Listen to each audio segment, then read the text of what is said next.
Berikut slide berikutnya akan dibacakan oleh Sakila Herani. Ya, slide pertama, pengertian teori konflik sosial. Teori adalah sekumpulan konsep, definisi, dan proposisi yang saling terkait yang memberikan tinjauan sistematis, memberikan eksplorasi dan prediksi fenomena yang ada dengan menunjukkan hubungan khas antara variabel. Pengertian secara sederhananya itu, pengertian teori adalah seperangkat pernyataan sistematis yang dimana saling berhubungan dan memiliki keterkaitan. Dalam Kamus Besar Bahasa Indonesia atau KBBI, konflik adalah pertentangan, percekcokan, dan perselisihan. Dengan demikian, teori konflik adalah sekumpulan teori yang dapat menjelaskan tentang peranan konflik dalam semua aspek relasi sosial yang bentuknya seperti dalam relasi antar individu, relasi individu dengan kelompok, ataupun antar kelompok dan kelompok.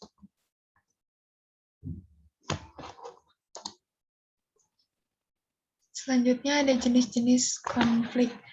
Jenis-jenis konflik terbagi menjadi 3, yaitu konflik laten, konflik manifest, dan konflik di permukaan.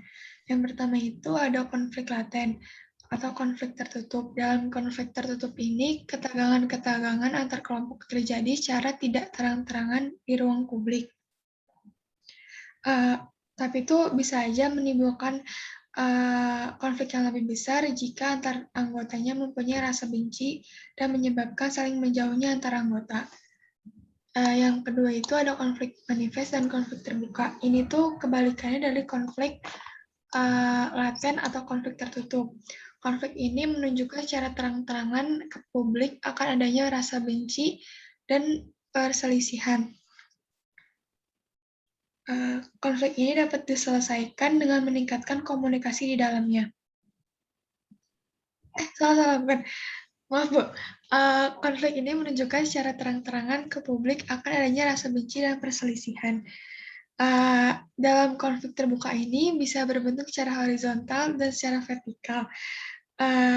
Contoh secara horizontal itu seperti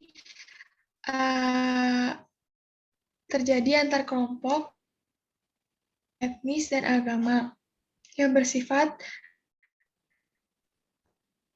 setara. Kalau misalkan pertikaian atau perselisihan, ini sifat hierarki. Konflik di permukaan terjadi karena adanya kesalahpahaman mengenai sasaran. Konflik ini dapat diselesaikan dengan meningkatkan komunikasi di dalamnya. Contohnya itu anak SMA yang sedang mencari jati diri dan memiliki, soalnya saat sekolah atau teman mereka diganggu dengan bukan orang kelompok mereka, maka bisa menimbulkan perkelahian atau bahkan sampai menimbulkan kekerasan seperti tawuran. Selanjutnya akan dijelasin oleh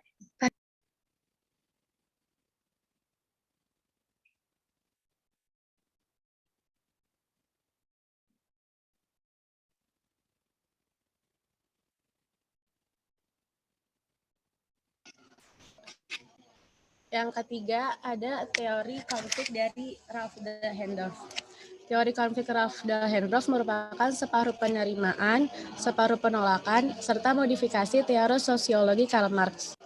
Menurut hasil karya Ralph Dahrendorf tentang teori konflik sosial adalah 1. Konflik hanya muncul melalui relasi sosial dalam sistem.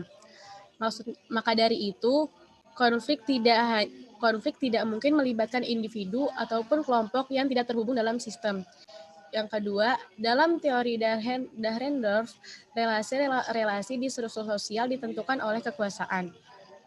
Dan adapun kekuasaan yang dimaksud oleh Dahrendorf adalah kekuasaan atas kontrol dan sanksi yang memungkinkan pemilik kekuasaan memberikan perintah dan meraih keuntungan dari mereka yang tidak berkuasa. Yang ketiga, dalam pandangan Dahrendorf, konflik kepentingan menjadi sesuatu yang tidak terhindarkan dari relasi antar pemilik kekuasaan dan mereka yang tidak berkuasa. Pada awalnya, Dahrendorf merumuskan teori konflik sebagai teori parsial yang digunakan untuk menganalisis fenomena sosial. Namun, Dahrendorf melihat masyarakat dari dua sudut pandang, yaitu konflik dan kerjasama. Berdasarkan pemikirannya itu, Dahrendorf menganalisis konflik sosial dengan perspektif dari sosiologi fungsionalisme struktural untuk menyempurnakan teori.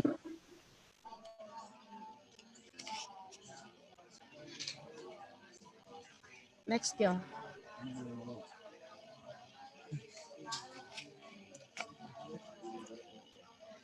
Menurut Dahrendorf, tidak selalu pemilik sarana fasilitas juga bertugas sebagai pengontrol lebih-lebih pada masa zaman ke-19.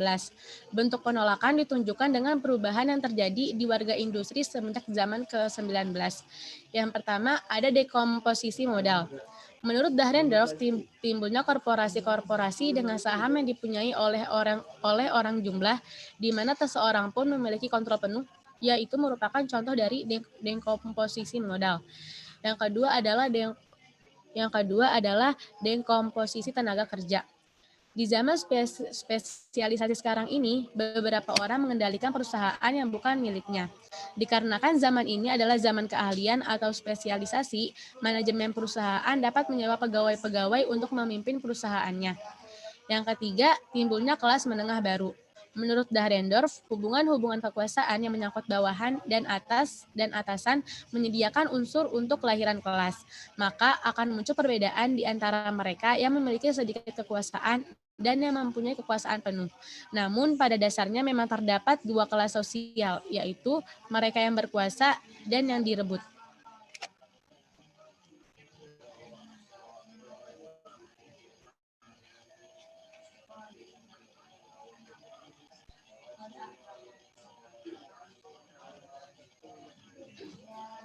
Ya, baik. Penjelasan teori konflik milik Lewis Kosser. Konflik dapat merupakan proses yang bersifat instrumental dalam pembentukan, penyatuan, dan pemeliharaan struktur sosial. Konflik dengan kelompok lain dapat memperkuat kembali identitas kelompok dan melindunginya agar tidak lebur ke dalam dunia sosial sekelilingnya. Maka dari sini Lewis Kosser melihat kata penyelamat berfungsi sebagai jalan keluar yang meredakan permusuhan, yang tanpa itu hubungan-hubungan di antara pihak-pihak yang bertentangan akan semakin menajam. Menurut Kosser, konflik dibagi menjadi dua, yaitu pertama adalah konflik realistis, berasal dari kekecewaan terhadap tuntutan-tuntutan khusus yang terjadi dalam hubungan dan dari perkiraan kemungkinan keuntungan para partisipan, dan yang ditujukan pada objek yang dianggap mengecewakan. Contohnya itu para karyawan yang mau bekerja agar tuntutan mereka berupa kenaikan upah atau gaji dinaikkan. Namun menurut Kosser terdapat suatu kemungkinan seseorang terlibat dalam konflik realistis tanpa sikap permusuhan atau agresi. Yang kedua ada konflik non-realistis. Konflik yang bukan berasal dari tujuan-tujuan saingan yang antagonis, tapi dari kebutuhan untuk meredakan ketegangan, paling tidak dari salah satu pihak. Contohnya dalam masyarakat sekarang, melakukan pengambil hitaman sebagai pengganti ketidakmampuan melawan kelompok yang seharusnya menjadi lawan mereka. Next.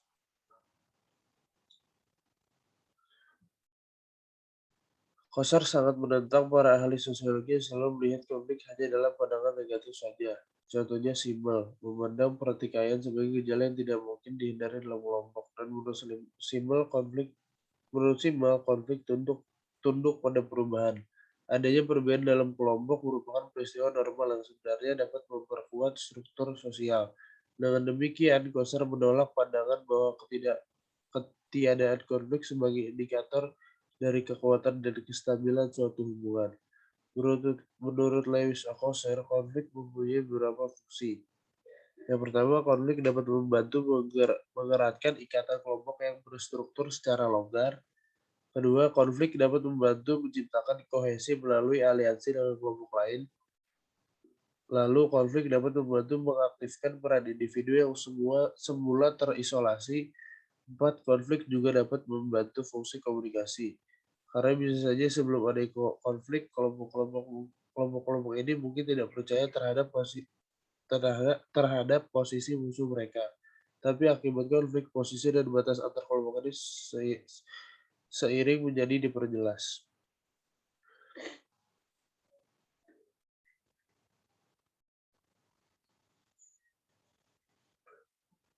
Terima kasih. Kami buka sesi pertama dengan 3 penanya.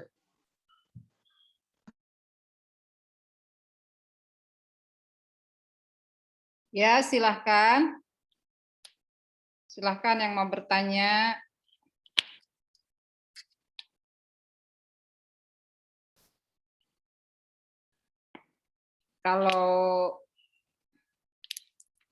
Kalau belum ada yang bertanya, Ibu boleh bertanya. Silakan, Bu. Menurut pemateri, konflik itu apa ya? Udah, Bu. Ya. Oke, Ya. baik, Bu. Saya mau bertanya, moderator.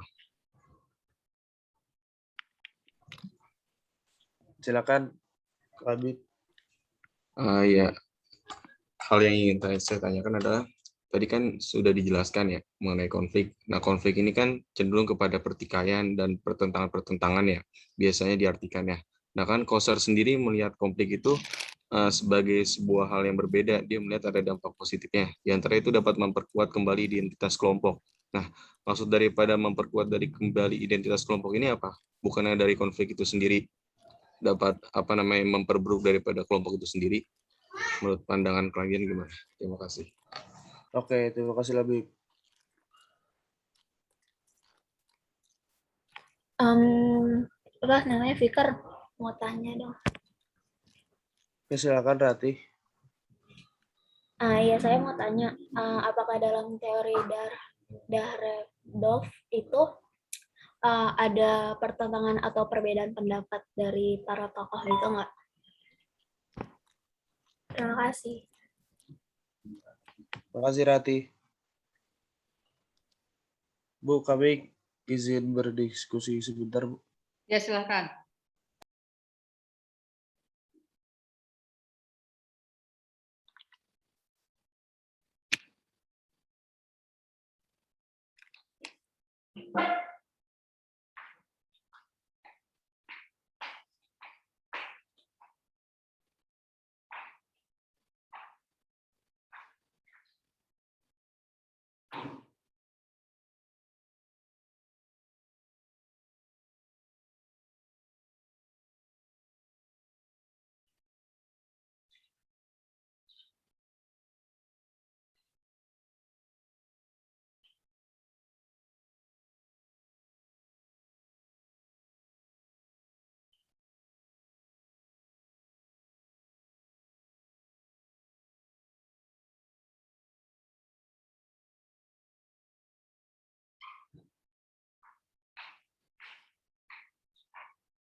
Ibu, izin menjawab pertanyaan Ibu tadi. Menurut tadi kan Ibu nanya apa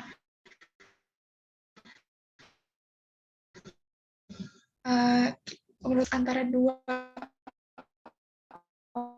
orang atau lebih ini ya, Bu. Ya.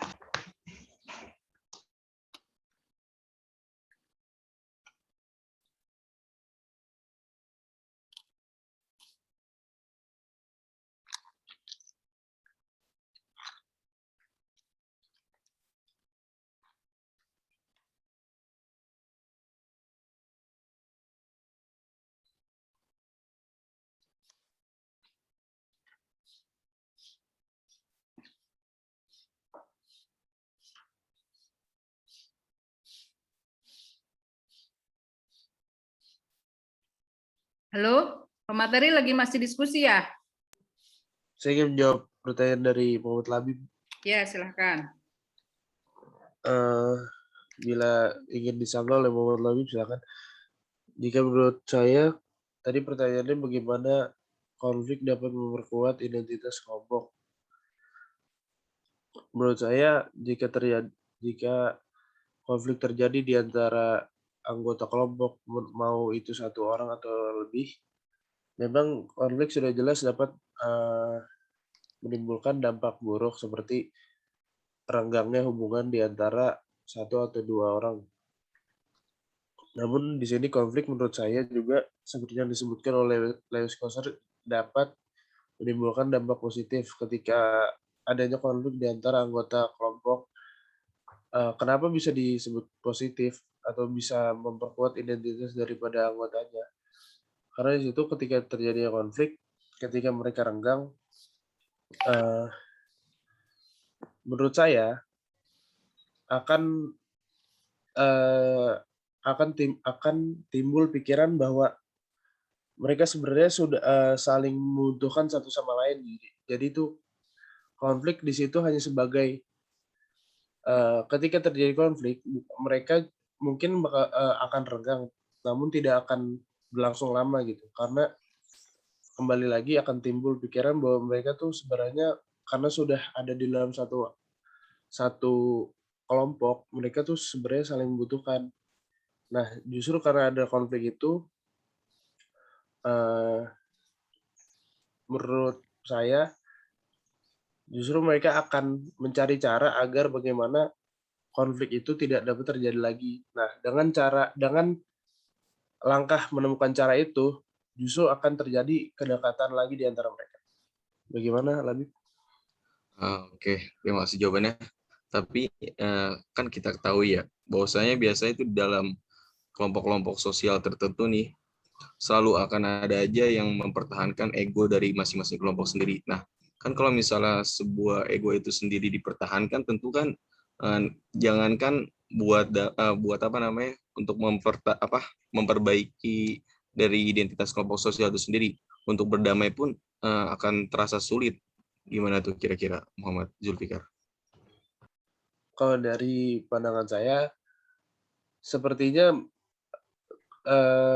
dalam kasus yang Anda contohkan, sepertinya kedekatan di antara satu dan lain anggota itu tidak terlalu dekat. Sepertinya kan ada contohnya kayak kelompok-kelompok yang terjadi berdasarkan kayak hanya berdasar dari kepentingan bisnis dan kedekatan mereka tidak terlalu dekat. Jadi ketika ada konflik, mereka langsung saling mempertahankan egonya masing-masing, jadi gitu.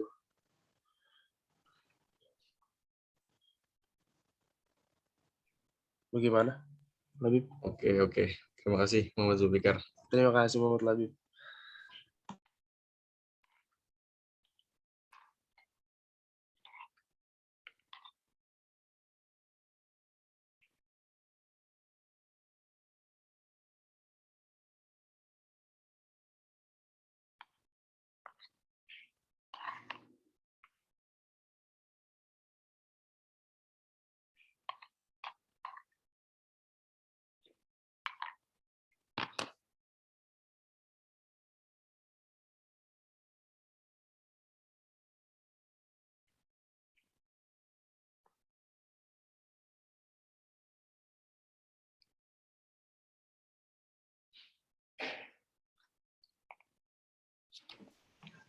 Bu, izin jawab pertanyaan Rati. Ya, silahkan. Kan tadi pertanyaan Rati itu dari teori konflik Dahrendorf itu ada pertentangan nggak dari tokoh lain? Kalau menurut saya justru Dahrendorf sendiri gitu yang menolak beberapa teori dari salah satu tokoh kayak misalnya Karl Marx. Jadi teori Dahrendorf itu merupakan separuh penolakan, separuh penerimaan, sama memodifikasi sedikit teori dari Karl Marx gitu.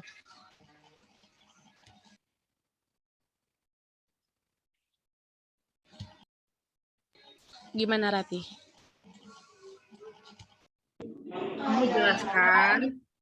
Kamu jelaskan aspek apa yang diterima oleh Dahrendorf, dari Karl Marx, dan aspek apa yang ditolak, serta aspek apa yang dimodifikasi.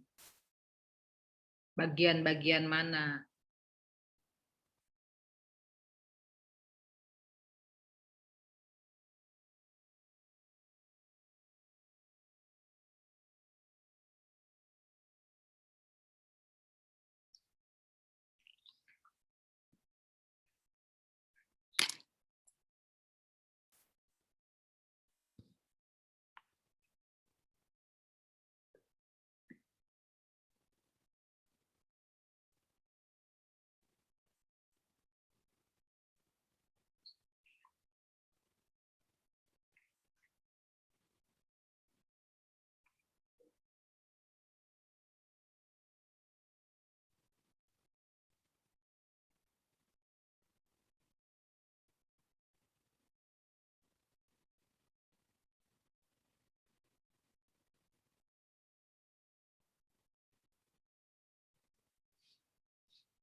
Udah bisa kejawab? Nanti kalau nggak bisa jawab, kamu ini aja, kamu skip aja.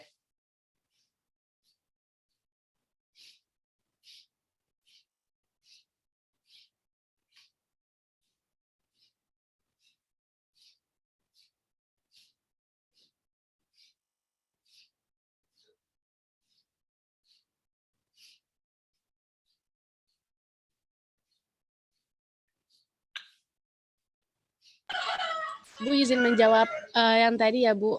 Ya, silakan.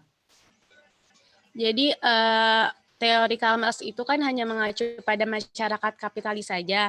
Sementara menurut Marx itu dunia itu bukan hanya pada masyarakat kapitalis, tapi banyak muncul masyarakat-masyarakat baru gitu. Terus juga yang teori yang ditolak juga, Marx itu menulis konsep tanpa kelas.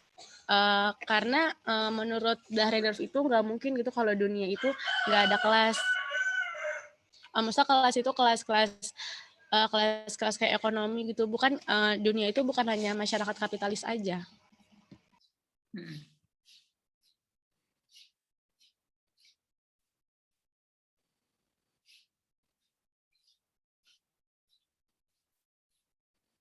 Ya, oke, teruskan.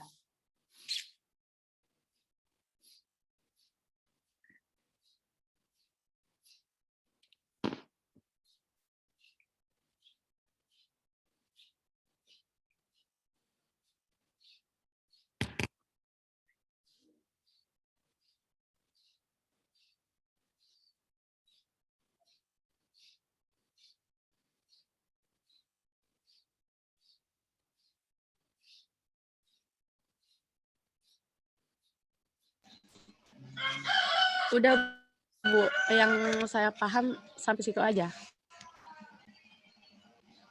Ada pertanyaan lain lagi? Dibuka lagi aja sesi kedua. Silakan bagi 3 penanya lagi. Saya izin bertanya. Siapa? Mau bertanya? Silakan Amanda Egalita. Ya, saya izin bertanya.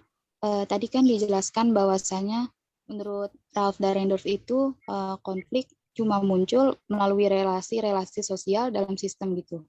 Nah, apakah jika ada perselisihan di antara individu ataupun kelompok gitu yang nggak terhubung dalam sistem, itu dikatakan sebuah konflik juga atau tidak? Terima kasih. Terima kasih Amanda. Silakan Amanda Iftinan. Oke. Terkait dengan pertanyaan Labib, tadi mau tanya, ada nggak sih kaitannya konflik culture ini dengan konflik di masyarakat kita?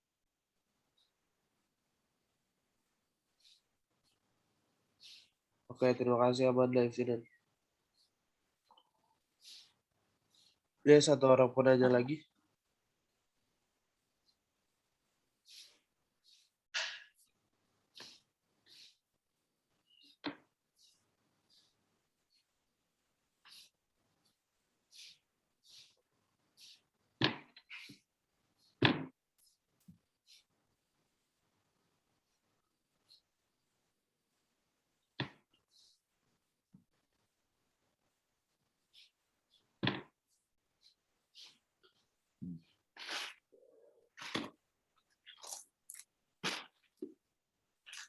Oke, baik. Bila tidak ada yang bertanya, saya izin berdiskusi lagi, Bu.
Saya akan menjawab dari pertanyaan dari Amanda Iftinan.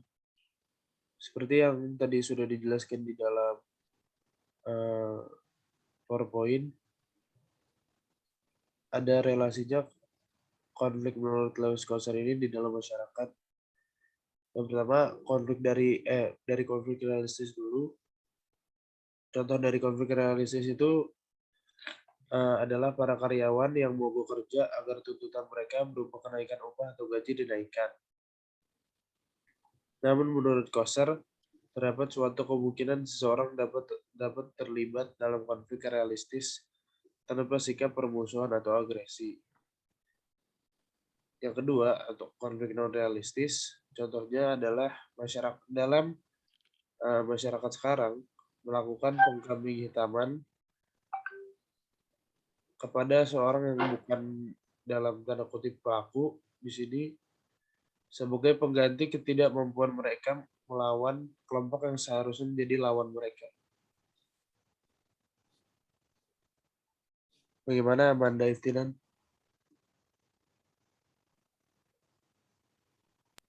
Oke, baik. Terima kasih, Julfikar. Oke, sama-sama. Saya izin menjawab pertanyaan dari Amanda Egalita. Tadi kan pertanyaannya kalau misal konflik itu muncullah melalui sistem. Jika ada individu atau kelompok yang tidak terhubung dalam sistem itu bisa disebut konflik atau enggak? Menurut pemandangan saya bisa, karena kan yang seperti dijelaskan tadi konflik itu merupakan suatu pertikaian. Salah satunya itu pertikaian. Jadi walaupun nggak terhubung sama sistem, tetap aja disebut. Dan juga Dahrendorf tidak memandang masyarakat sebagai suatu hal yang statis. Jadi masyarakat itu bisa berubah. Gitu. Gimana Amanda Galita? Oh, oke, baik. Terima kasih, Tarisa. Iya.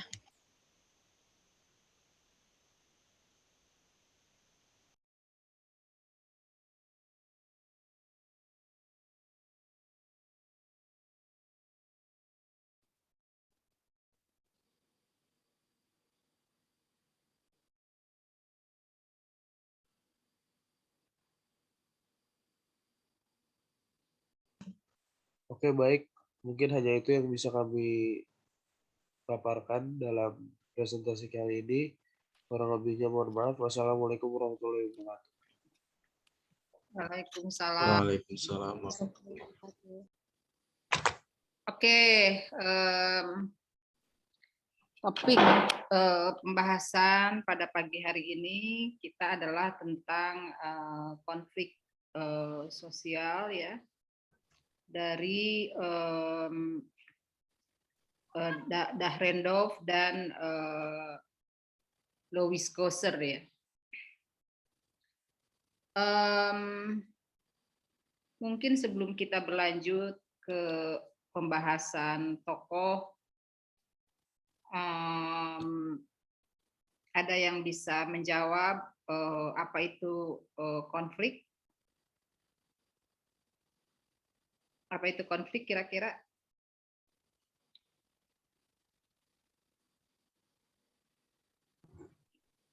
Permasalahan, Bu.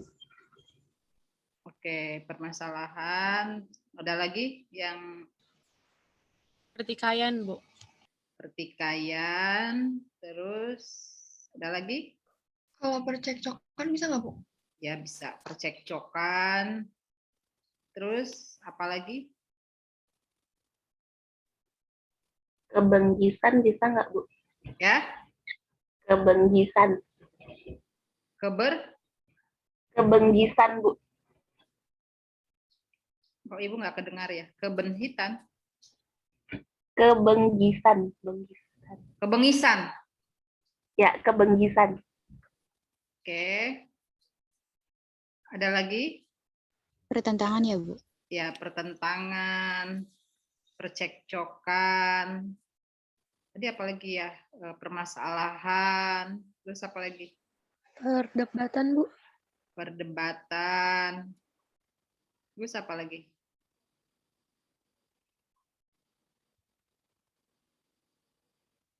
Perkelahian. Kalau perbedaan, Bu, perbedaan pendapat. Boleh, tapi itu dalam soal pendapat ya. Peperangan, terus apa lagi? Perselisihan ya. Jadi ada banyak makna tentang apa itu konflik ya. Tetapi di dalam sosiologi itu konflik bermakna the overt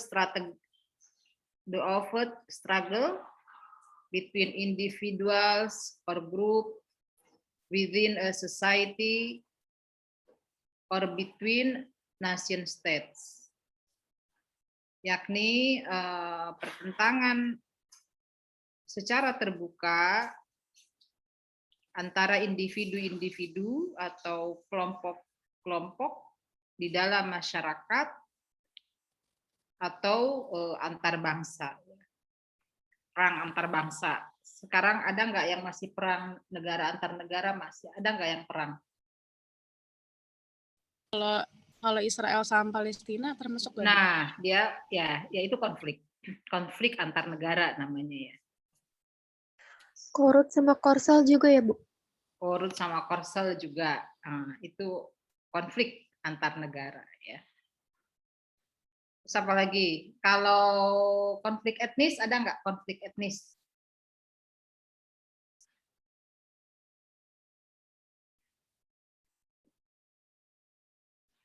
Konflik etnis ada nggak di dunia?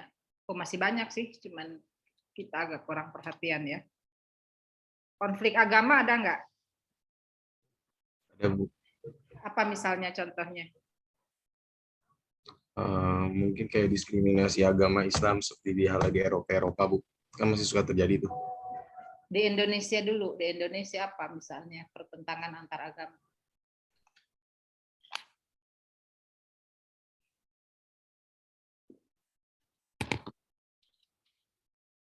Konflik antara misalnya kelompok Islam mayoritas ya, sebutlah kelompok Sunni terhadap Ahmadiyah misalnya. Baru-baru ini, mungkin 2-3 hari ini ya,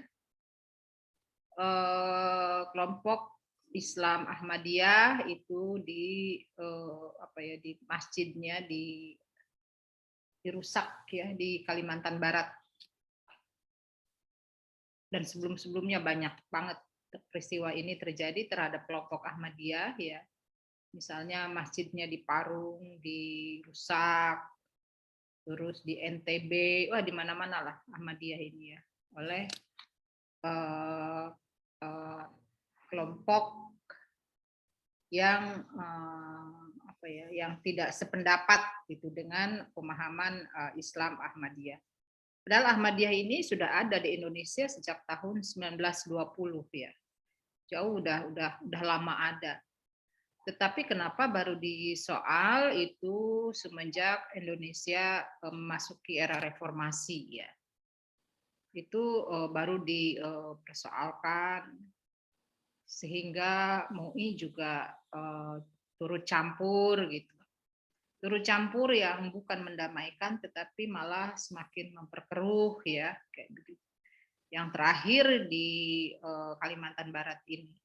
Coba kalian cek konflik konflik demi konflik antara Islam mereka menganggapnya Islam mayoritas ya dengan kelompok Ahmadiyah.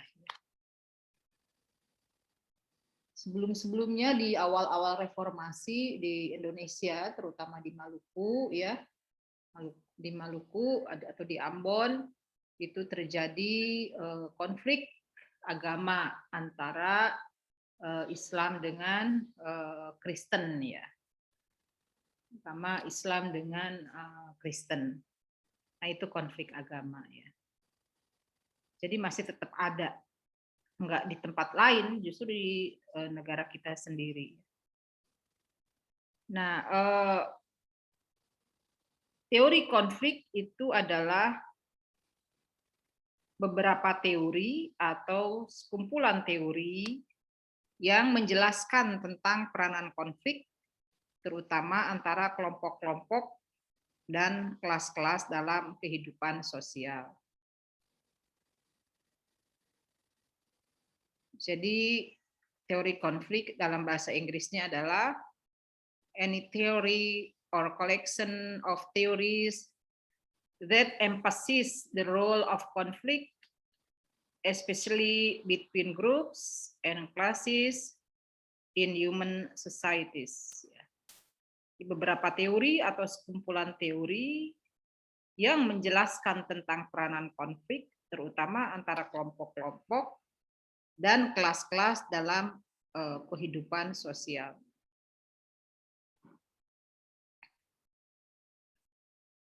Sementara wujud dari konflik sosial adalah salah satu bentuk interaksi sosial, ya, hubungan antar sosial antara satu pihak dengan pihak lain, di mana mereka saling mengancam, menekan, hingga saling menghancurkan. Jangan lupa bahwa ini penting ya, harus kalian tahu. Teori konflik itu muncul, teori konflik sosial itu muncul sebagai kritik terhadap teori struktural fungsional yang kemarin kita pelajari ya, yang menekankan konsensus normatif, keteraturan, dan keselarasan. Jadi kata teori konflik, jangan melihat hidup ini damai, harmoni, teratur, selaras. Enggak ada itu kehidupan yang kayak begitu itu. Kalian juga harus melihat tentang bahwa di dalam kelompok masyarakat itu ada konflik sosial. Coba Ibu ingin berdiskusi dengan kalian ya. Apakah di dalam keluarga besar kalian itu ada konflik atau hanya harmonis saja? Pasti Misalnya, Ada, Bu. Pasti ada, Bu. Kan misalnya ya ibu atau bapak kalian itu punya adik atau kakak sekian. Nah mereka punya anak-anak, termasuk orang tua kalian punya anak-anak. Artinya satu nenek atau satu buyut mungkin ya. Nah, apakah di dalam keluarga besar itu harmonis saja, tidak ada persaingan gitu? Ada, Bu, ada. Nah, coba kamu bisa ceritakan.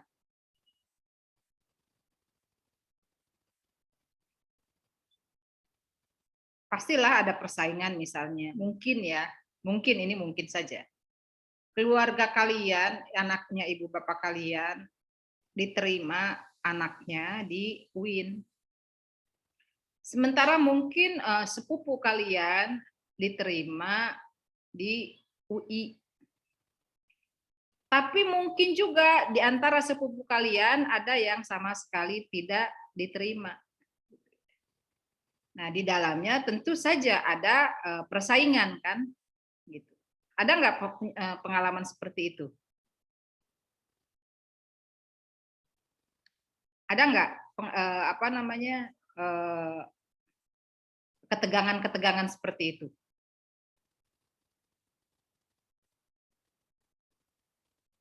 Atau juga misalnya di tengah-tengah keluarga kalian, orang tua kalian adalah orang yang berada.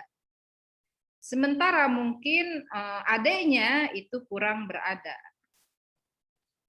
Adiknya lagi sama sekali tidak berada gitu ya. Nah, terus adiknya ibu bapak kalian itu sering pinjam uang gitu kepada keluarga kalian yang itu punya kecenderungan mengganggu gitu ya. Kok ini ngutang terus gitu. Nah, sehingga kadang-kadang terjadi ketegangan antara keluarga kalian. Itu ada nggak yang seperti itu? Ada, Bu. Ada ya? Iya, Bu. Nah, itu wujud dari konflik. Jadi jangankan di tingkat masyarakat ya. Di tingkat keluarga pun itu ada perbedaan yang kadang-kadang menimbulkan konflik gitu. Yang kadang-kadang saling berantem, ada juga kan di dalam keluarga tuh ya, saling berantem gitu ya. Gitu. Jadi kata si teori konflik ini kritik terhadap teori fungsional gitu, terhadap fungsionalisme. Jangan melihat masyarakat ini teratur, damai, harmoni gitu. Jangan hanya melihat itu. Tapi juga harus dilihat aspek yang lain di dalam masyarakat. Apa itu aspek yang lain? Yaitu teori konflik itu, ya gitu. Itu satu yang harus kalian pahami.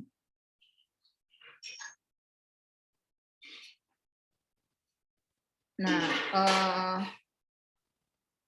jadi teori konflik melihat bahwa di dalam masyarakat tidak akan ada selamanya dalam keteraturan. Dalam masyarakat manapun pasti pernah mengalami konflik-konflik atau ketegangan-ketegangan.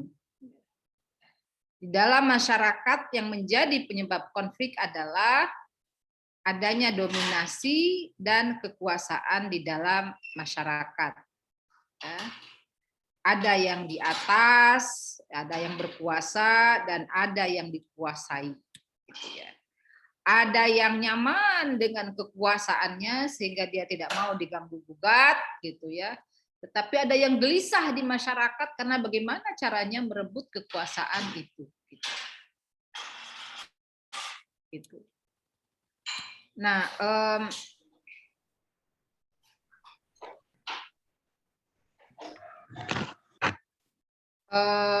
apa namanya? Mungkin kalian bisa menceritakan tentang pemilihan lurah di tempat kalian bagaimana?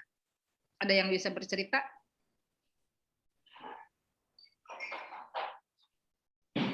Ya, silakan. Siapa yang mau bercerita tentang bagaimana di tempat kalian kalau pemilihan lurah?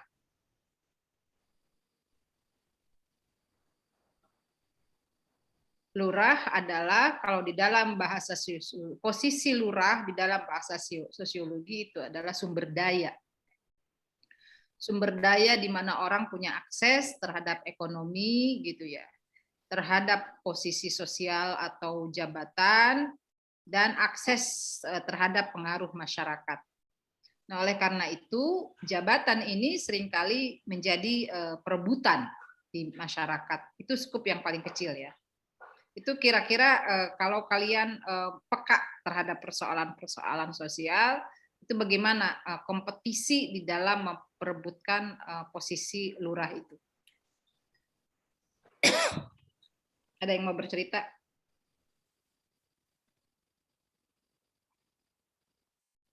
Ibu saya. Ya, silakan. Iya, kalau saya cuma tahu sedikit sih Bu tentang pemilihan lurah di sini. Jadi kalau di sini tuh calon. Kamu di mana? Kamu di mana? Di Cibubur Bu, Jakarta Timur. Ya. Ya, jadi kalau di sini tuh calon lurahnya itu tuh ngebagiin sembako gitu Bu. Dengan cara kayak gitu ngebagiin sembako, terus kadang suka ada sosialisasi gitu RT per RT kayak gitu Bu. Caranya kayak gitu sih Bu yang saya tahu. Ada ketegangan nggak antar mereka, antar calon? Sesama calon iya. Ya. Sesama pendukung calon ada nggak? Ada, tapi nggak yang nggak yang terlalu berpengaruh gitu Bu. Oke. Ada lagi yang mau cerita nanti kalau kamu udah belajar sosiologi kayak begini, jangan cuek sama pemilihan lurah. Kamu harus jadi pengamat ya. Nah, harus jadi pengamat yang terlibat karena seorang sosiolog itu dia bukan hanya tahu tentang teori-teori. Yang jauh lebih penting kalian adalah terlibat di dalam persoalan-persoalan sosial masyarakat sebagai pengamat ya, sebagai pemerhati, bukan sebagai para aktor yang bertikai, bukan ya. Nah, ada lagi yang mau cerita tentang pemilihan lurah di kelurahannya masing-masing?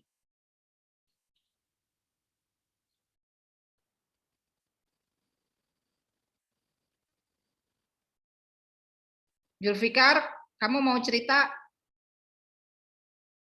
Enggak, Bu. Karena kamu tidak tahu ya? Jarang ada pemilihan lurah, Bu, di daerah saya kayaknya. Benar, Bu. Saya juga sama, Bu. Kamu apa? Kelurahan apa? Saya Pisangan. Pisangan tuh di mana? Tangerang Selatan, Ciputat, Bu. Oh, di Ciputat. Adalah pemilihan lurah tuh ada. Ada, cuma kayak nggak pernah ada kedengaran gitu, Bu. Iya. Ada pemilihan lurah di Pisangan Ciputat itu karena ada kan lurah yang memang menjadi kayak SK dari pemerintah ya, langsung ditunjuk. Tapi juga ada yang sifatnya itu pemilihan lurah ya. Pemilihan lurah itu biasanya adalah perebutan pengaruh antar klan di masyarakat, antar keluarga ya di masyarakat gitu. Jadi konfliknya itu biasanya tuh terlihat banget gitu ya, kayak gitu. Nah, sekarang kita masuk ke teori konflik Ralph Dahrendorf ya. Nah, yang harus kalian ingat dari teori konflik adalah bahwa konflik itu, teori konflik ini lahir dari reaksi terhadap teori fungsionalisme yang berorientasi hanya pada keteraturan gitu ya. Seakan-akan dunia ini gitu, dunia dan masyarakat ini itu damai-damai saja, harmonis-harmonis saja ya, tanpa ada ketegangan di dalamnya. Nah, menurut Dahrendorf ya, masyarakat ini memiliki dua wajah ya, yakni konflik dan konsensus. Masyarakat tidak mungkin ada tanpa konflik dan konsensus atau kesepakatan tersebut. Nah, orang yang konflik itu pasti sudah kenal sebelumnya ya. Bahkan kadang-kadang konflik yang paling sering adalah dengan orang-orang terdekat kita. Konflik yang paling sering adalah dengan orang-orang terdekat kita. Misalnya di dalam keluarga ada 3. Misalnya kalian, Labib, kamu sekeluarga berapa orang, Labib? Seluruhnya, Bu? Ya. Termasuk saya ada 6, Bu. Wah, banyak kan, gitu. Suka berantem nggak sama kakak atau adik? Suka, Bu. Nah, konflik yang paling sering itu adalah justru dengan orang-orang yang terdekat, termasuk konflik negara, ya, konflik negara. Kalau Indonesia dengan Vietnam itu hampir tidak pernah ya terjadi ketegangan. Tapi kalau Indonesia sama Malaysia, wah itu sejak zaman Soekarno ya. Sejak zaman Soekarno itu seringkali terjadi ketegangan. Bahkan orang Malaysia itu sering banget ngejek sama Indonesia ya. Manggil orang Indonesia itu Indon, Indon gitu ya. Indon itu maksudnya apa namanya? Indon itu sebenarnya orang Indonesia yang meremehkan lah, nadanya tuh meremehkan ya kayak begitu. Nah, belum lagi soal-soal yang pertikaian nyanyian diperebutkan gitu. Itu punya orang Indonesia misalnya rasa sayangnya gitu ya. Lagu rasa sayangnya, rasa sayangnya. Nah, itu tuh diambil oleh orang Malaysia. Jadi kalau kita naik pesawat Malaysian Airlines ya. Ibu dulu sering ke luar negeri dan pakai pesawat Malaysian Airlines. Itu kita disambut oleh lagu itu. Rasa sayangnya gitu. Padahal itu yang bikin orang Ambon ya orang. Maksudnya itu musisi dari Ambon dulu. Tapi diklaim oleh Malaysia sebagai lagunya gitu ya kayak begitu. Dan itu dipromosikan ke dunia gitu untuk bisa memancing pariwisata dunia ke Malaysia. Itu satu contoh misalnya. Terus lagi baju bordir ya, baju bordir Indonesia ya dari Sumatera Barat gitu. Itu diklaim juga bordir produk Malaysia gitu. Memang sih orang Padangnya ya, orang Sumatera Baratnya itu apa namanya? Orang Sumatera Baratnya itu pindah ya ke Malaysia ya, berdagang di Malaysia. Nah, produk dari Sumatera Barat itu diklaim menjadi produk Malaysia. Siapa di sini orang Padang siapa? Ada orang Padang nggak? Keluarganya orang Padang ada nggak? Ada nggak keluarganya orang Padang? Nggak ada ya? Nah, jadi hal-hal seperti itu seringkali terjadi ketegangan antara Indonesia dan Malaysia sebagai satu negara serumpun ya, serumpun sama-sama Melayu gitu. Tetapi yang tadi Ibu sampaikan justru karena kita dekat maka konflik sering terjadi gitu ya, konflik sering terjadi. Dalam keluarga juga begitu, di dalam masyarakat juga begitu. Tapi di kita sih alhamdulillah ya, konflik antar kampung tuh kayaknya ada nggak konflik antar kampung? Nggak ada ya, maksudnya sangat sedikit ya, terutama di kota-kota besar. Adanya itu. Kalau di sini konflik 1 RT, Bu. Di mana?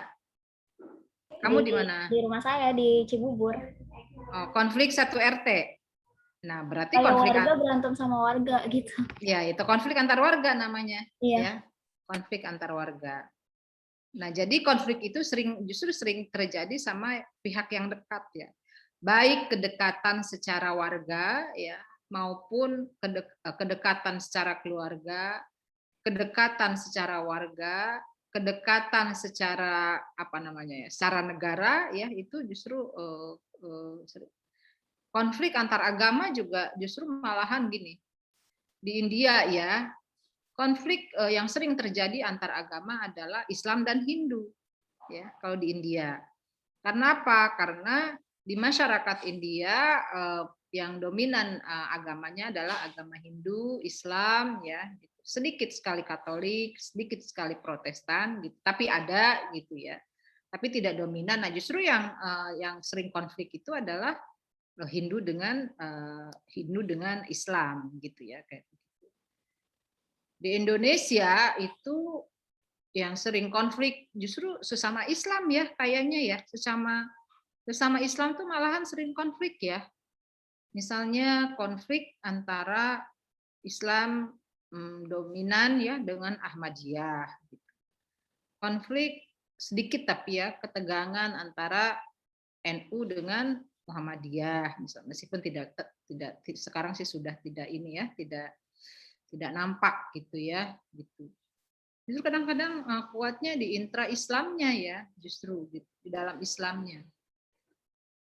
Di Kristen juga sama begitu, konflik antar intra-Kristen tuh ya, terutama di Amerika misalnya, di Indonesia juga sih gitu kayak. Sama dengan misalnya konflik antar agama itu terjadi kalau di dunia antara Islam dengan Nasrani ya, dengan Yahudi gitu. Padahal itu tuh satu rumpun. Yahudi, Nasrani, Islam itu satu rumpun ya. Apa rumpunnya? Rumpunnya adalah Nabi Ibrahim. Jadi pendiri Nasrani, Yahudi, Islam itu sebenarnya dari Nabi Ibrahim. Tetapi di dunia justru ketegangan yang paling tajam yaitu antara Yahudi, Islam dan Nasrani. Apalagi kalau Islam terhadap Yahudi, gitu ya. Padahal sih kita tahu apa tentang Yahudi, tapi kita sudah menanamkan kebencian ya kepada pihak lain. Jadi sebaiknya kalau menurut Ibu, diri kita itu jangan terbebani ya, jangan terbebani dengan kebencian kepada siapapun, termasuk kepada agama yang lain. Apa urusan, mestinya apa tahu kita tentang Yahudi misalnya, apa tahu kita tentang Nasrani atau tentang Kristen. Jadi kita jangan membebani diri kita dengan kebencian atas nama apapun ya, atas nama apapun itu tidak membuat kita bahagia ya, gitu. Memelihara kebencian itu tidak memberikan kebahagiaan bagi hidup kita ya. Nah, jadi kata Dahrendorf, manusia itu masyarakat itu memiliki dua wajah, yakni konflik dan konsensus ya. Dahrendorf melihat bahwa kegagalan sosiologi adalah kurang menganalisis masalah konflik sosial ini.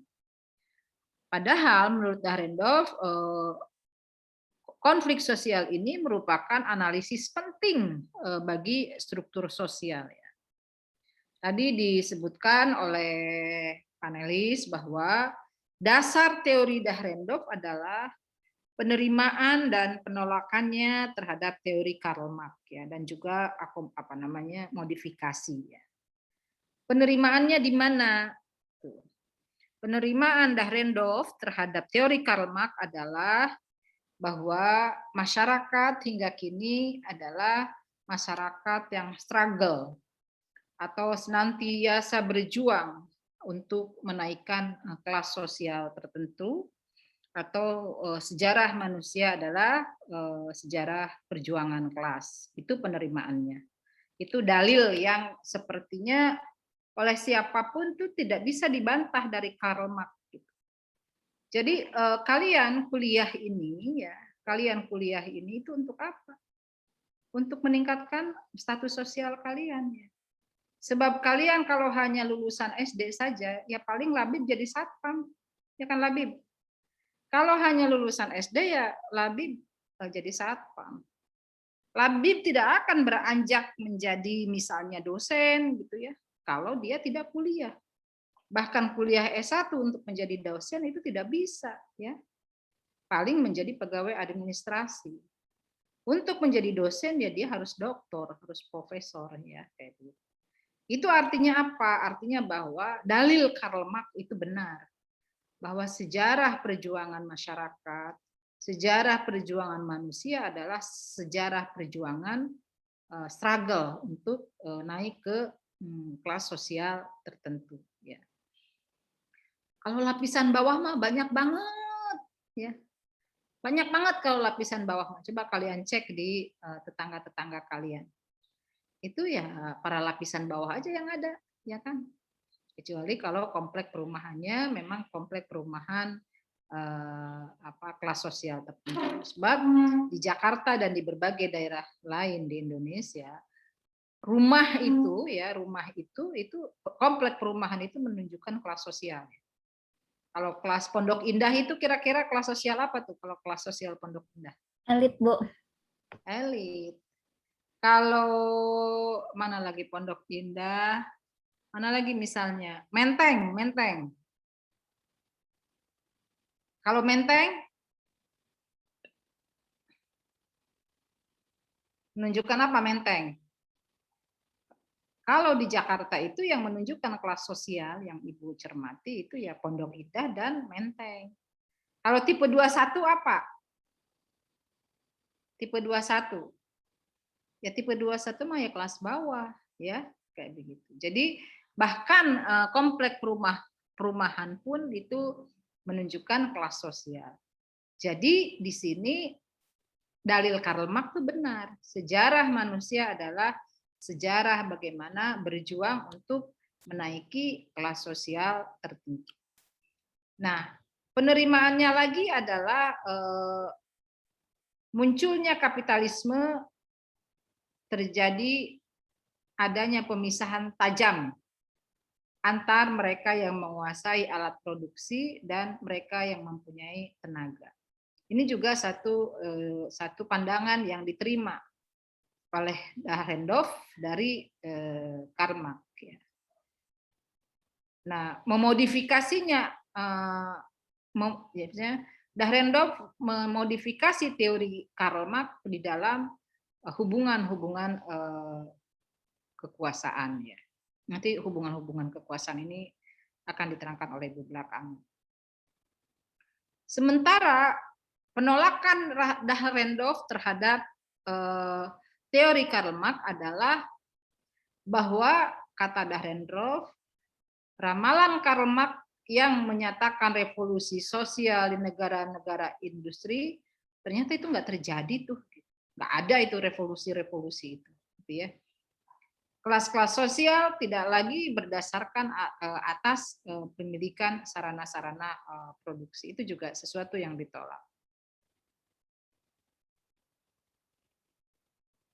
Dahrendorf juga menolak beberapa pandangan Marx tentang teori perubahan sosial, konflik kelas dan revolusi, hak milik dan kelas sosial. Itu ditolak oleh Dahrendorf dari teori Karl Marx. Ya. Nah, menurut Dahrendorf, ya, asumsi-asumsi utama teori konflik adalah setiap masyarakat tunduk pada proses perubahan. Perubahan itu ada di mana-mana dan konflik juga terdapat di mana-mana.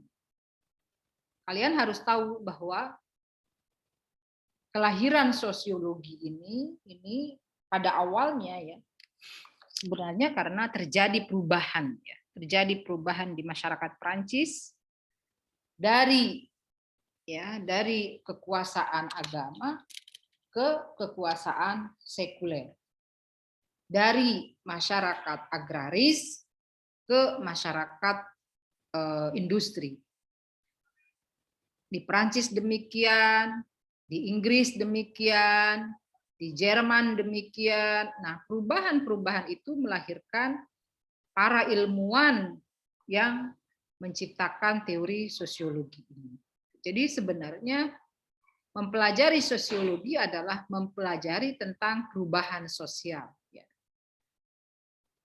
Mempelajari sosiologi adalah mempelajari perubahan sosial. Perubahan sosial itu bukan hanya berasal dari dalam, tetapi juga dari masyarakat luas. Kalau masyarakatnya tidak berubah, maka pihak luarlah yang bisa merubah. Misalnya dulu waktu Ibu kuliah, namanya di BSD itu kawasan mana ya? Serpong ya, kawasan Serpong BSD itu kumuh, bukan hanya kumuh tapi hutan ya. Hutan, jadi kalau Ibu naik bis gitu melewati Serpong mau ke Ciputat gitu ya. Yaitu hutan ya, hutan belantara, hutan karet. Dia sekarang bisa menjadi megapolitan ya, kota yang besar BSD itu karena bukan orang Serpong yang membuatnya, tapi pihak luar ya yang menciptakan BSD seperti sedemikian rupa itu. Kayak begitu. Jadi perubahan itu terjadi bukan hanya dari dalam, tetapi juga dari luar. Setiap unsur masyarakat memberikan sumbangan pada konflik dan paksaan, ya, dan konflik itu tidak selalu menghasilkan revolusi. Ya. Konflik itu tidak harus revolusi, dan revolusi dan perubahan sosial juga tidak bisa terjadi tanpa revolusi. Jadi konflik antar masyarakat tidak serta-merta dia menimbulkan atau berdampak kepada revolusi sosial, tidak serta-merta. Sama dengan perubahan sosial itu bisa saja terjadi tanpa dia menjadi revolusi. Itu kata Dahrendorf ya.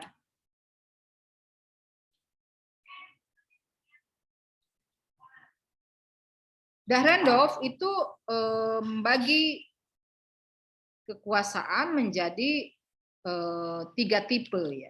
Maksudnya Dahrendorf membagi 3 tipe utama kelompok dalam konflik. Pertama adalah kelompok semu atau quasi group atau sejumlah pemegang posisi dengan kepentingan yang sama. Yang kedua adalah kelompok kepentingan yang mereka bersatu dalam satu kelompok karena kepentingan yang sama. Yang ketiga, kelompok konflik sosial, terdapat kelompok yang berkuasa atau subordinasi dan yang dikuasai atau subordinasi.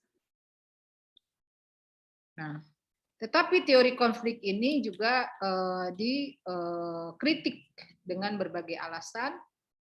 Misalnya, teori ini diserang karena mengabaikan ketertiban dan stabilitas, sedangkan fungsionalisme ya diserang karena mengabaikan konflik dan perubahan. Jadi tidak sempurna dua-duanya ya. Ada lubang-lubang yang kekurangan di masing-masing teori tersebut. Teori konflik juga dikritik karena bercorak radikal, sedangkan fungsionalisme struktural dikritik karena bercorak konservatif. Tetapi bila dibandingkan dengan teori fungsionalisme struktural, teori konflik tergolong tertinggal dalam perkembangannya. Nah, oke, itu teori konflik Dahrendorf. Sampai sini ada pertanyaan pada Ibu? Dan apakah sudah bisa dipahami? Ada yang kurang dipahami atau bagaimana?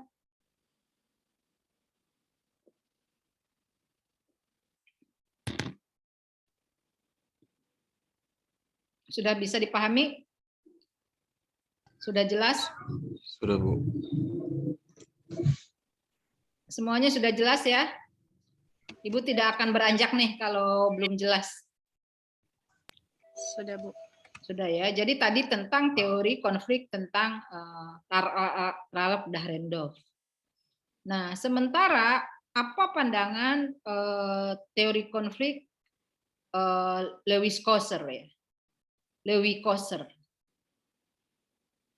Lewis Coser mengembangkan perspektif konflik sosialnya dari Jost Simmel, ya, seorang ahli sosiologi klasik dari Jerman. Menurut Simmel, konflik merupakan bentuk interaksi di mana tempat, waktu, serta intensitas ya tunduk pada perubahan sebagaimana dengan isi segitiga yang berubah. Coser menyatakan konflik sosial itu memiliki fungsi positif bagi masyarakat. Jadi konflik, kata Coser, tidak selalu negatif, tetapi juga bisa positif. Konflik dapat memperkuat kohesi atau keakraban dan kekuatan di dalam masyarakat dan dapat menyatukan kembali para anggota kelompok melalui adanya musuh bersama yang bisa menyatu. Kalian sudah pernah pacaran belum? Ada yang sudah pernah punya pacar belum? Masa pada diem semua? Nggak punya pacar, Bu. Tapi ada kan di antara kalian yang punya pacar? Ada, Bu, ada. Ada ya? Ada, Bu, itu yang ngomong tadi. Oh, iya. Enggak, Bu, saya nggak punya, bohong. Istirahat. Ya, punya juga nggak apa-apa. Nah, kalau kalian punya pacar, kalau tidak pernah berantem, itu garing banget ya. Kalau tidak damai-damai saja gitu, itu garing banget. Tapi kalau kalian misalnya ya damai sih, tapi sesekali berantem gitu. Nah, habis berantem itu biasanya asik banget. Habis berantem itu biasanya asik gitu, kayak aduh saling kuat, semakin kuat menyayangi gitu ya kayak gitu. Nah, di dalam masyarakat juga begitu ya. Orang yang dekat itu justru orang yang berantem itu justru karena dia dekat. Ya. Tapi kalau berantem terus ya bisa terjadi perpisahan. Ya. Bisa terjadi perpisahan. Tapi kalau sesekali berantemnya itu justru kadang-kadang semakin menguatkan. Semakin menguatkan. Misalnya kalian punya pacar ya. Sesekali berantem tapi lebih banyak damainya. Nah, habis berantem itu biasanya kuat. Tapi kalau berantem terus ya dia putus. Kalau berantem terus ya dia putus gitu ya kayak gitu. Nah, di masyarakat juga begitu. Biasanya masyarakat yang cukup dekat itu yang suka berantem, kayak jangan jauh apa yang diperebutkan kan? Nggak ada yang diperebutkan. Kayak begitu. Jadi kata Lewis Coser, konflik itu jangan hanya dilihat secara negatif, dia juga harus dilihat secara positif. Positifnya di mana? Itu semakin memperkuat kohesi sosial atau kedekatan, keakraban dengan masyarakat. Gitu ya. Dulu kami ya sebagai aktivis satu sama lain itu sesama aktivis itu dekat banget. Kenapa? Karena apa? Karena punya musuh bersama. Siapa musuh bersamanya? Ya Orde Baru, gitu ya, yang militeristik, otoriter, gitu. Melarang ini dan itu, gitu ya, kayak begitu. Tapi setelah Orde Baru tumbang, gitu, malah kami berantem di antara kami sendiri sesama aktivis, gitu ya, kayak begitu. Karena tidak ada musuh bersama. Gitu ya, kayak begitu. Nah, menurut Coser, kita harus bisa membedakan antara konflik in group dan konflik out group. Antara nilai inti dengan masalah yang bersifat pinggiran, antara konflik yang menghasilkan perubahan struktur yang disalurkan lewat lembaga-lembaga, kartu penyelamat atau safety value, dan antara konflik yang berjaringan longgar dan berjaringan ketat.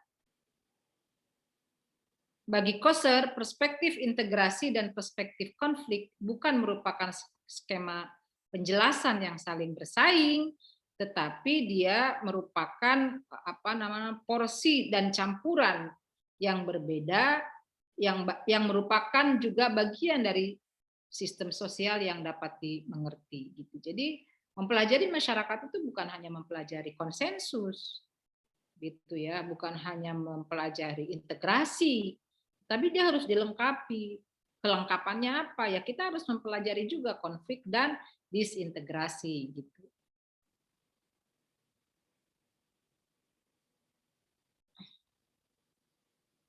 Tadi sudah dijelaskan ya tentang Koser membedakan konflik ke dalam dua bagian, yaitu yang realistik dan yang tidak realistik. Nah, Ibu kira itu sudah bisa tadi sudah dijelaskan, Ibu tidak usah menjelaskan lagi. Demikian para mahasiswa sekalian ya tentang teori konflik sosial dari Ralph Dahrendorf dan Lewis Koser. Mudah-mudahan kalian bisa memahami dengan baik sehingga tidak ada alasan tidak mengerti tentang teori konflik sosial ini gitu ya. Kan Ibu sudah menyampaikan secara terang benderang. Kalau di antara kalian belum ada yang memahami, silahkan ditanyakan. Tadi pertanyaan kalian tuh apa saja ya tadi ya? Tadi pertanyaan kalian tuh apa saja ya? Dicatat sama pemateri? Dicatat, Bu. Apa saja itu? Sebentar, Bu.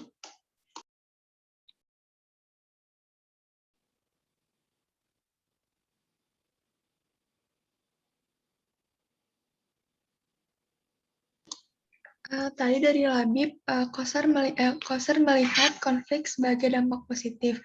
Maksud dari memperkuat identitas kelompok tuh kayak gimana? Terus kalau dari Ratih, apakah dalam teori Dahrendorf ada perbedaan pendapat dari tokoh lain? Terus nggak, pertanyaan Labib dulu. Labib, pertanyaan kamu sudah terjawab nggak dengan yang Ibu jelaskan? Sudah, Bu. Sudah. Tadi kan Ibu udah ngejelasin. Ya, oke. Terus pertanyaan apa lagi?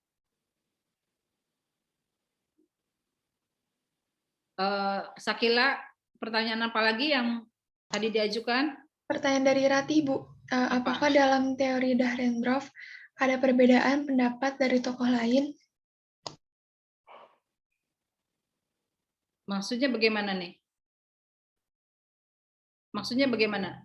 Gini Bu, kayak ada pertentangan gitu nggak dari tokoh lainnya yang nggak setuju sama pendapat Dahrendorf gitu.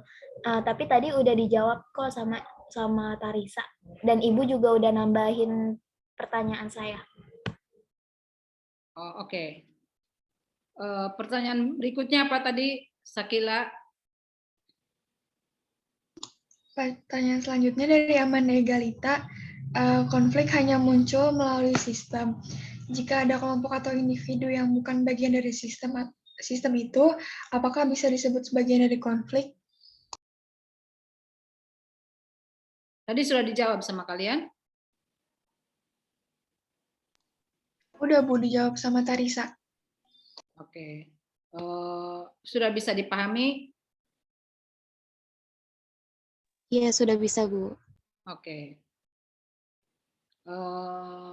Sekarang masih ada pertanyaan lagi? Ada yang kalian ingin jelaskan lagi atau bagaimana?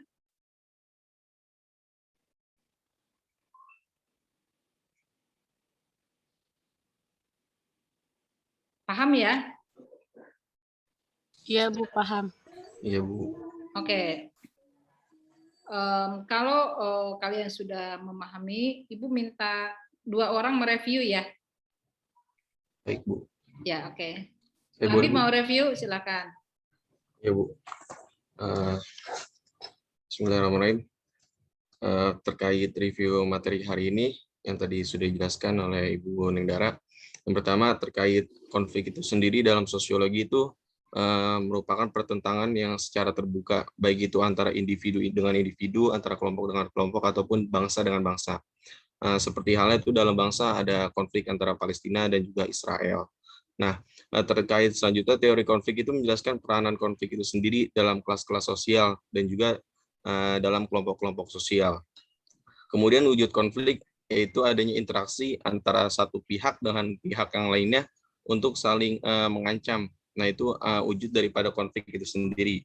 Terus teori konflik ini mengkritik terhadap teori struktural fungsional. Nah, yang menyangka bahwa kehidupan itu selalu teratur dan juga harmonis. Nah, terhadap kritik ini pula yang mendasari bahwasanya teori konflik ini lahir pada masa itu.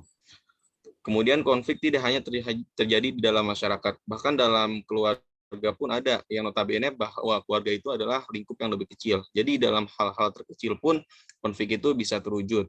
Kemudian teori konflik itu melihat bahwa dalam masyarakat akan selalu ada ketegangan dan permasalahan, dan akan berkaitan pula dengan sebuah konsep kekuasaan yang seperti tadi dijelaskan juga oleh Ibu. Kemudian Dahrendorf itu menyatakan bahwasanya masyarakat tuh punya dua wajah. Yang pertama itu ada konflik, yang kedua ada konsensus atau kesepakatan. Selanjutnya konflik lebih sering itu terjadi justru dari relasi-relasi terdekat yang ada di sekitar kita. Jika itu di dalam sebuah kelompok sosial ya, seperti tadi halnya di dalam keluarga yang sudah dijelaskan, atau mungkin juga dari konsep yang lebih besar seperti halnya dalam bangsa dengan bangsa seperti Indonesia, tadi dijelaskan juga dengan Malaysia yang justru notabene itu lebih dekat ketimbang dengan Vietnam gitu. Kemudian Dahrendorf tuh mengatakan bahwasanya sosiologi itu kurang menganalisis mengenai masalah konflik ini. Makanya dari situ ia juga bergerak untuk memunculkan terkait teori konflik ini.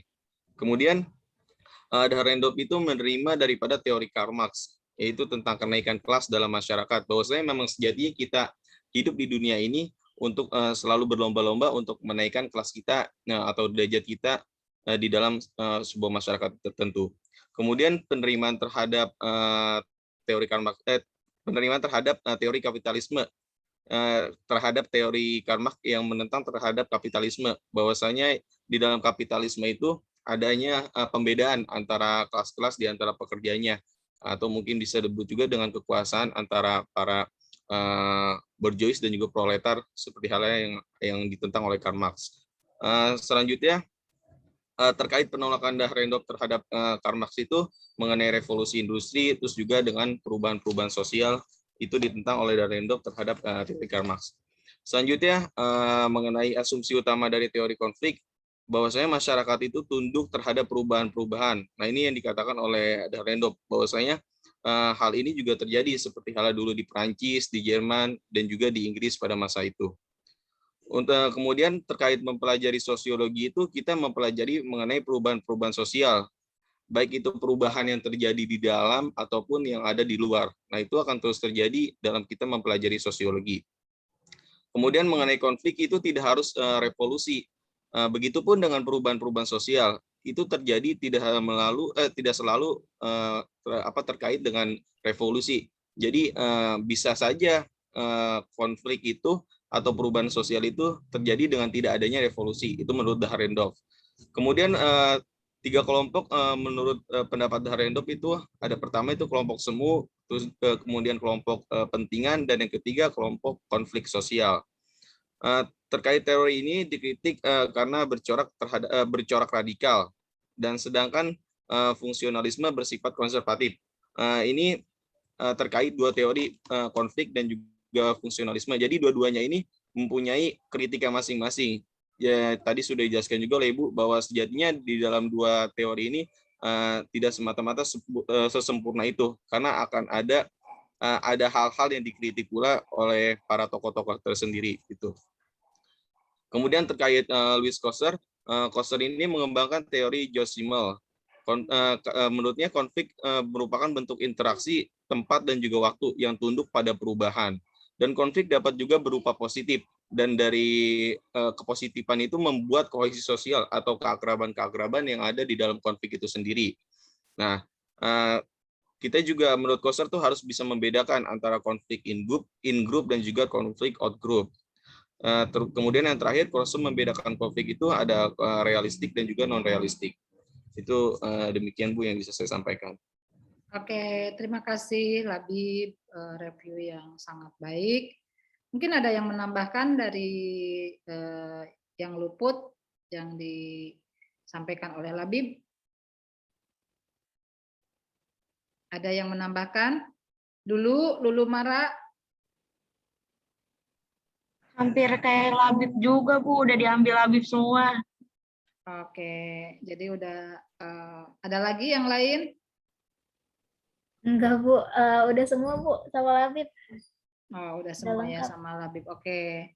Baik, ini mudah-mudahan kalian bisa menangkap ya seluruhnya dari teori konflik sosial ini, sehingga kalian benar-benar punya pemahaman yang sungguh utuh ya terhadap konflik sosial ini gitu, teori konflik sosial ini. Jadi kalau kita belajar teori, kita harus juga mempelajari dan memahami bagaimana teori ini muncul gitu ya. Jadi dia latar belakangnya seperti apa misalnya. Tadi gitu ya disebutkan teori konflik sosial ini latar belakangi oleh ketidakpuasan ya terhadap penjelasan teori fungsionalisme struktural, misalnya kayak begitu. Jadi dia punya rangkaiannya. Terus juga dikaitkan dengan paradigma sosiologisnya ya. Misalnya paradigma sosiologis konflik ini sebenarnya dari mana sih gitu. Paradigma konflik sosiologis ini dari paradigma kritis sebetulnya ya, dari Karl Marx. Nanti paradigma kritis itu juga ada di dalam topik-topik berikutnya yang bisa seutuhnya berbeda ya, tapi juga ada yang berkait satu sama lain. Nah itu cara belajarnya sosiologi itu ya. Intinya sebenarnya para mahasiswa ya belajar sosiologi itu asik kok, asik banget ya kalau menurut Ibu. Kenapa asik? Karena dia belajar filsafat, dia belajar psikologi juga. Nah kalau kita belajar Karl Marx, sebenarnya kita sedang belajar filsafat sebenarnya ya. Kalau kita belajar ke Karl Marx bahkan kita sedang belajar ekonomi sebenarnya ya. Karena Karl Marx bicara soal ekonomi misalnya kayak begitu. Jadi hampir pada semua disiplin ilmu itu ya Karl Marx itu dibicarakan ya, menjadi pembahasan gitu. Jadi belajar sosiologi itu belajar filsafat. Oleh karena itu kalian juga harus mempelajari filsafat ya. Nanti kalau kita belajar tentang misalnya postmodernisme gitu ya, itu kita akan belajar Michel Foucault. Michel Foucault itu filosof ya. Kita belajar misalnya nanti akan ketemu topik Habermas misalnya. Habermas itu ya filosof terbesar abad ini ya, kayak begitu gitu. Jadi asik banget sebenarnya belajar sosiologi itu. Oleh karena itu ya, ini Bu kasih tahu ya, belajar sosiologi yang paling update adalah kalian itu harus peka terhadap masalah-masalah sosial di tempat kalian berada. Harus mengikuti sekarang nih negara bagaimana nih, kondisi negara kayak apa nih. Sekarang kondisi dunia nih kayak apa secara global nih misalnya. Coba sekali-kali kita mempelajari, membahas tentang Taliban. Misalnya, mau nggak? Kita boleh nggak Ibu punya permintaan ya? Coba kalian baca tentang pemberitaan Taliban sekarang. Sekarang ini kan lagi rame di dunia ini, isu dunia ini soal kekuasaan Taliban terhadap Afghanistan ya. Kekuasaan Taliban terhadap Afghanistan dilihat dalam teori konflik dan fungsionalisme struktural misalnya, itu bagaimana gitu. Kayak begitu. Jadi sosiologi yang paling yang paling bermanfaat buat kalian di samping belajar teori ya. Teori itu kan sebenarnya untuk apa? Teori itu pisau ya. Teori itu pisau untuk kita bisa mengasah ya analisis kita. Tetapi tapi pisau itu untuk apa? Dipakai untuk apa? ya untuk menganalisis kehidupan sosial kita sehari-hari itu, ya. Mulai dari tingkat global, tingkat nasional, ya, tingkat lokal, bahkan tingkat yang paling mikro, ya. Apa itu tingkat paling mikro? RT dan kelurahan, gitu. Bahkan kampung kita masing-masing itu tingkat yang paling mikro. Gitu ya. Jadi mempelajari sosiologi ini mempelajari mulai dari RT sampai mempelajari dunia, ya, seperti kasus Taliban di Afghanistan, kasus Israel dan Palestina, gitu. Karena kita punya pisau, gitu, pisau kita udah tajam, wah gampang banget itu menganalisisnya, ya, kayak gitu. Jadi itu ya, para mahasiswa sekalian. Jadi kalau merasa sudah bisa dipahami dengan baik, kita bisa akhiri perkuliahan pada pagi ini, ya, dengan bersyukur kepada Allah bahwa kita sudah melampaui perkuliahan pertemuan yang ketiga ini, dan sama-sama kalian bisa memahami tentang teori konflik sosial. Kita akhiri dengan sama-sama membaca hamdalah. Alhamdulillahirobbilalamin. Jangan lupa absennya, ya. Absennya sesuai turut yang ini aja ya, supaya Ibu rekapnya gampang ya. Sesuai turut sebelumnya ya, supaya Ibu merekapnya gampang. Sama tolong kirimkan makalah dan PPT-nya. Kita foto bersama ya, dibuka itunya videonya supaya jangan sampai leyeh-leyeh, jangan sampai tiduran kuliahnya. Susah masuknya kalau sambil tiduran.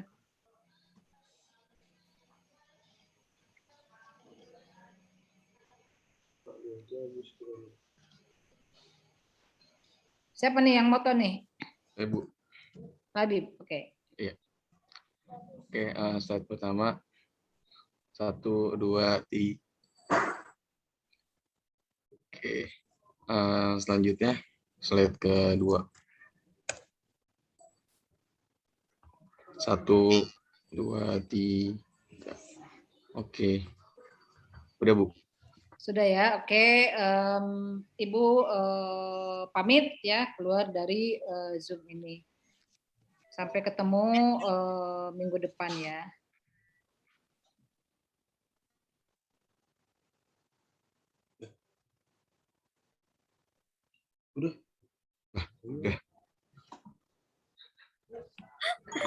Udah belum sih? Udah. Mau makan dulu, Habib. Makan, Habib. Ngantuk banget. Tidak. Yang ada kelas kan? Tidak. Ada kelas. Kuanti. Idris. Ada, Bu. Tidak. Bapak Idris. Gila. Apa marah sayang? Dah. Balik jadian kali.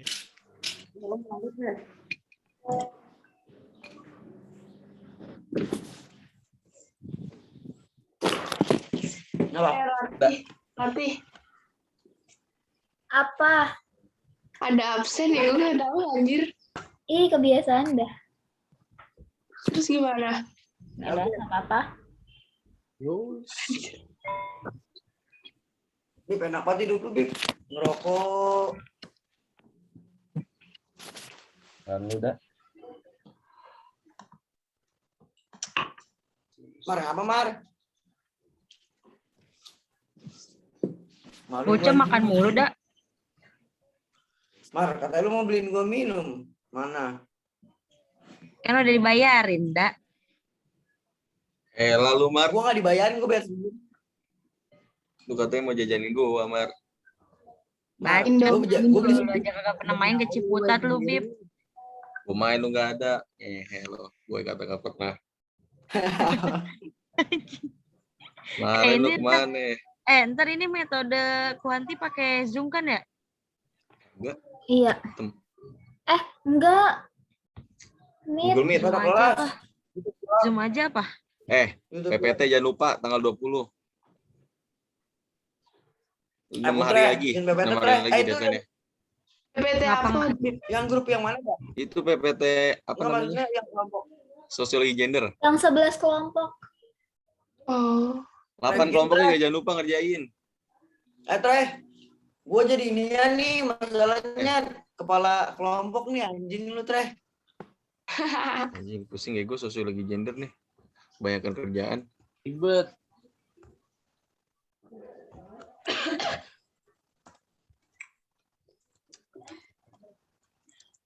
Bagi rokok, Bib. Banyak.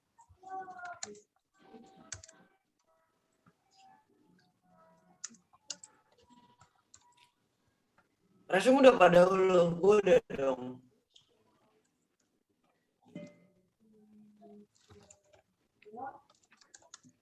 Bib.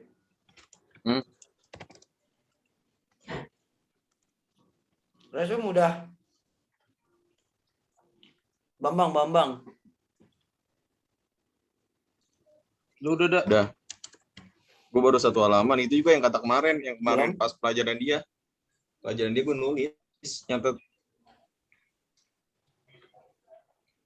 Aja no sih udah mah. Apaan? Udah. Apaan lu? Lu udah. Apaan mulu? Belum. Gue mau minta cutting, katanya cutting catatannya sama. Enak banget lu udah. Aja enak banget dah. Aja enak banget. Pulang makan. Santai, duduk di sofa. Lu enak, lebih enak anjing ngopi, ngerokok bisa. Elah. Tahu iri aja lu. Dengan ini adu nasib dimulai. Adu nasib tuh. Kemarin dengan adu nasib pembahasan apaan sih? Oh, pakai sep ya. Terus Bib itu yang kelompok 8 kelompok itu gimana? Ya gimana? Ini nanti gue infoin. Oke. Fauzia lagi.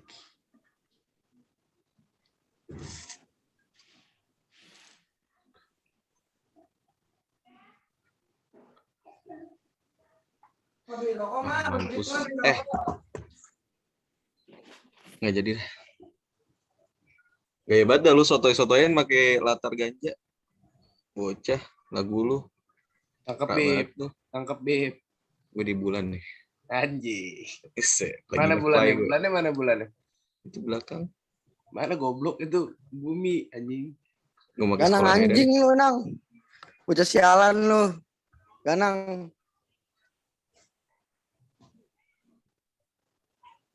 Marah-marah muda lu. Jelek anjir. Aneh banget. Muka lu Bib yang jelek. Tahu bayi lu, Tre. Nah, lu di mana, Nang? Warkop sini. Warkop sini tahu aja dah lu. Ngomong bayi lu, Tre. Kalau nggak gak usah ngomong sih. Kalau gue pada bisa chat ya di Zoom. Kampus.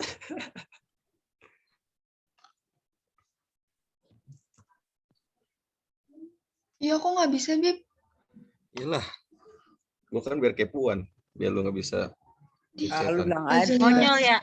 Dari laga lu banyak banget.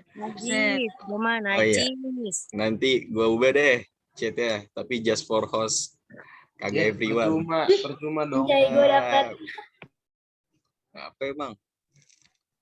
Ganang itu ngapa background lu daun singkong? Itu daun singkong Padang itu, nasi Padang. Daun singkong ya. Cuma itu belum lagi. Daun singkong Padang mau lagi lemes banget. Mau panen, Tre. Ganang mau panen. Iya makanya. Dida loyo udah kayak kangkung.